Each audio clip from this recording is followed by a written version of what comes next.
Atcha, wapastem tsikasun. So White Horse here. We're going to continue on with our 13 moon teachings. And we are on the month of December, or as Nihilak, we've traditionally called this moon Poatsaganis Sis, or the frost bearing moon. So with Poatsaganas, as Nihilak, we're taught by our Kahtihiak, our elders, that for generations, this moon has had a deep meaning for us because it marks the end of the yearly moon cycles that we've been following, and the coming of a new yearly cycle with the next full moon that comes to us.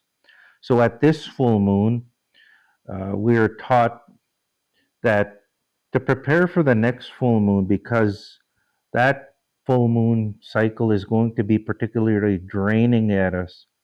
So at this time, we're taught to sort of renew our energy for another year in preparation for that 13th moon that's coming to us in the next full moon. So this moon also marks the beginning of the storytelling season for us, uh, because our ancestors would normally wait till the winter solstice of December 21st, which marks that longest night. That usually set into motion our storytelling season for the winter. Those with the TP teachings are reminded that during this moon, this is a time when we close those TP flaps and sort of close in on ourselves and start to rebuild our energy, our spiritual energy and our physical energy. So we close the world uh, out, and we sort of focus on our own physical strength and our spiritual strength.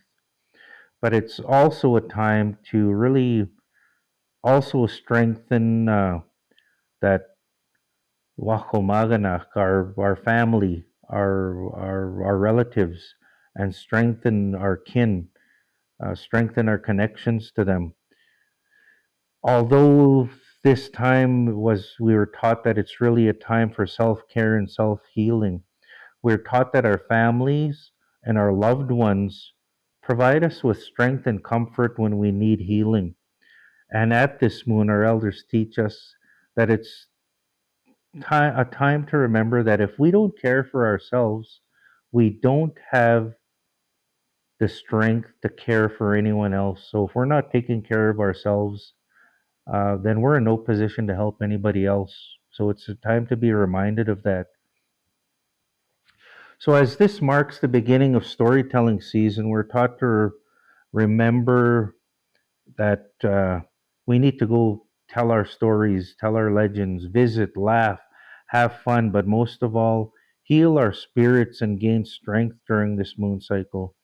For the last many, many moons, we've followed the traditional ways of showing appreciation for the gift of life by being productive and active from sun up till sundown during those long daylight hours. And now that the nights are long, we have many hours where we could really sort of go to rest and sort of look at enjoyment and sort of healing our spirit and gaining strength during those long nights. We're building up that physical and spiritual strength.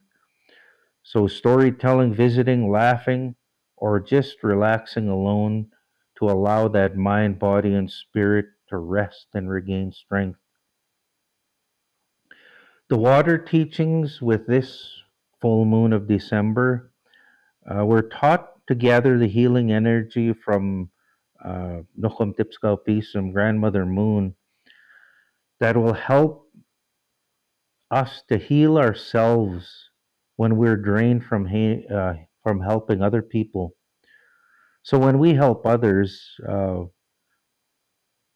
every time we help someone, we do so at the cost of our own spiritual or physical health and our own physical or mental strength. So we need to remember that So we're taught that this maskiki this medicine water, will allow us to heal ourselves and to help us when we've been drained from helping and healing others.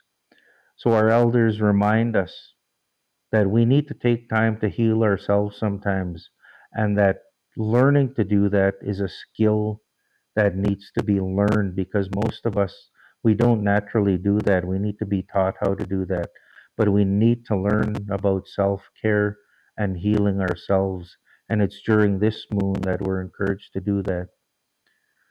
So those are the teachings I have about December full moon. Thank you for joining me today. Kinanas kong tinawa kahkyaw.